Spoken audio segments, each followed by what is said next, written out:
Come on, let's be positive. Just stop right there. No negativity. Let's be positive. LBP, let's be positive. Let's be positive, Matt. You're in your new house, mate. How long did the build take?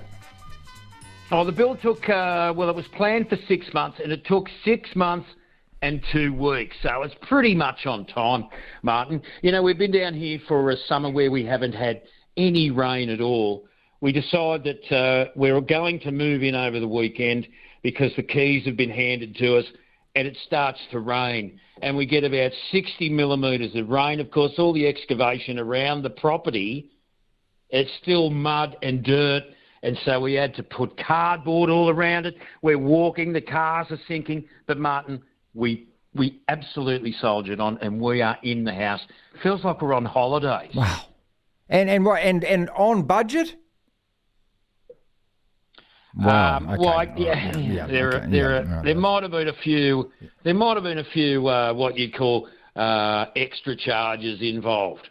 You know what I mean? When you start to change the plan that we all agreed on, the tradies rub their hands together and they start to count the extra holiday money that they'll have for the end of the year. So yeah, pretty much on budget, but there were areas that cost a little bit more than I would have liked. I understand. I mean, okay, I'll tell you what, normally it takes twice as long, costs 3 times as much, so you probably dodged a bullet there, pal. All right, let's be positive. Doggies, Highlanders, Liverpool. That's a triple treat.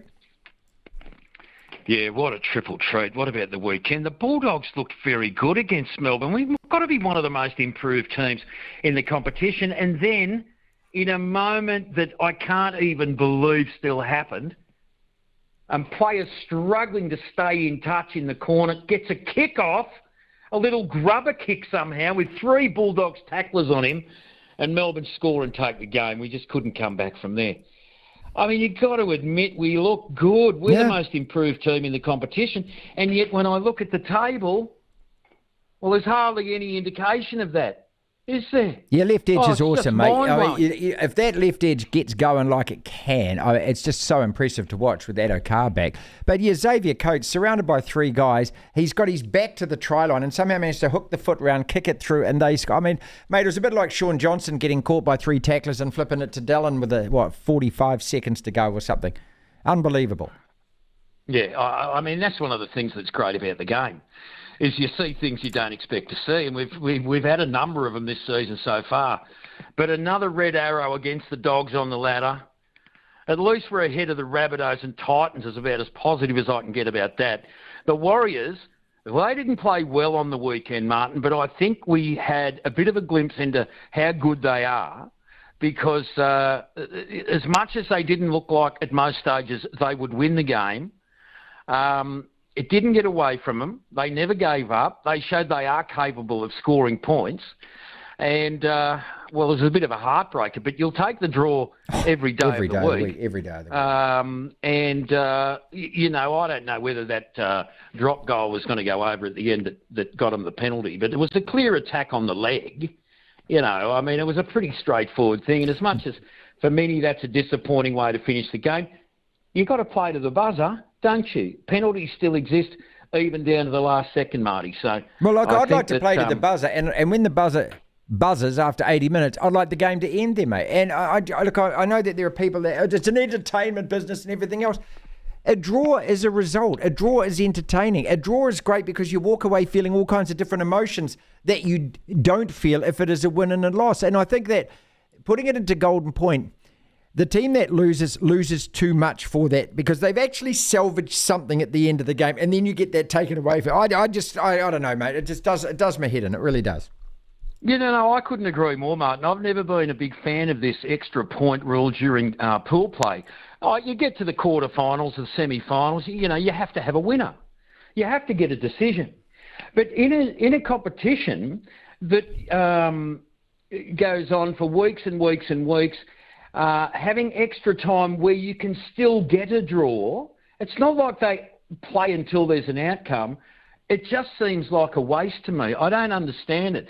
I'd just rather see the draw at the end of 80 minutes and move on. You get a draw, you get a draw. I don't know why we have to fight again for a win. And especially when we see so many injuries and so much fatigue and players rested through the season, why do we want to add time to the end of a game like that, when in fact we got the same result anyway? Yeah, that's the thing. It's just a weird one. I mean, I'm not 100% against it, but I just don't see the point of it. Highlanders, mate, is this your season gone? I feel so disappointed. I really expected more this year. I mean, maybe mathematically you can make the playoffs, but do you deserve to? No, we definitely don't. And look, this is where we always end up, down the bottom of the table somewhere. The beauty of this year is we're ahead of the Crusaders. But they started so well. They actually looked quite good. Looked like they could go on and sneak some of these wins. But again. Too many points on the board against us. Not enough. Just not enough. Not enough. No. Then the South is looking decidedly average this year. When you can at least normally depend on the Crusaders, but they're even worse than we thought at the start of the season. And as much as for a moment there they got a win, and are they coming back? And could they move up the table and get into the playoffs and win it from here? No way, no. No way, no. Not great also for your Southern Steel netball, mate. That's the 19th loss in a row for them last night. 19 in a row. That's stretching back seasons now. They used to be the best team in the comp. What the hell happened? I don't know. Robin Broughton moved on, or I don't know. I mean, Lois was down there previous, wasn't she? I don't know. Maybe there's not enough people going to the free university down there anymore, Martin. But for a team that you could probably compare netball rugby to the Crusaders, the Southern Steel, they may be collaborating too much with the Satyrs, Martin. They may need to stop heading to Christchurch for anything. And then, of course, yesterday, you turned the tally on to play Crystal Palace, your Liverpool side. Arsenal have already lost. All you need to do is win that game. You go back top of the table. Honestly, mate, I still can't believe that result. It's just, that would be the shock result of the whole Premier League season, isn't it?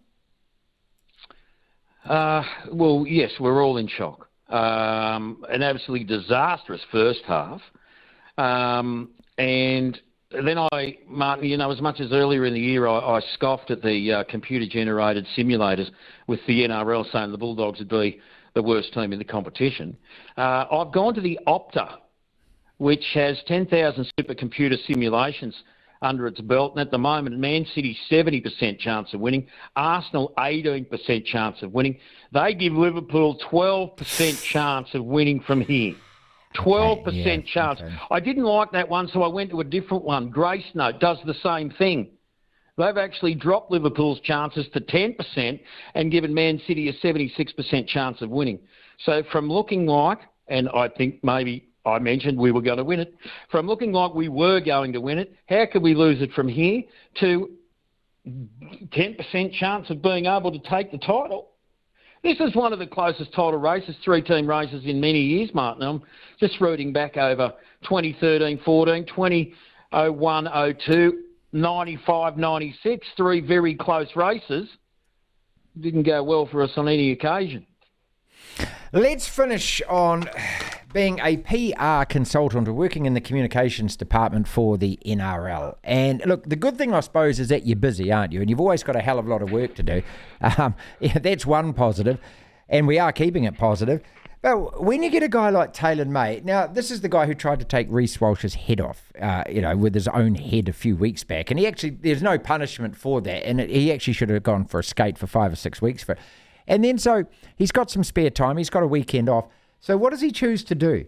He gets in a car with a mate of his, hiring it from some hire company called Ruthless Hire or something like that. And then they speed at 96k through suburban streets while he's giggling like a little school kid in the passenger seat. And he posts this on social media. I mean, just, listen to that sentence again. And then he posts it on social media.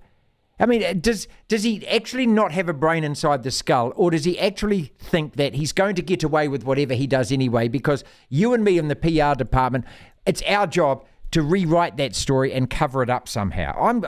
I honestly, every weekend, mate, when one of these stories comes through, I just sit there and shake my head and go, how? What thought process did you go through to decide that it was a good idea to show this to the world? Yeah, well, I mean, I wish I had some kind of answer to try and explain what's going on here, but it's absolutely ridiculous, isn't it? Driving through a suburban area.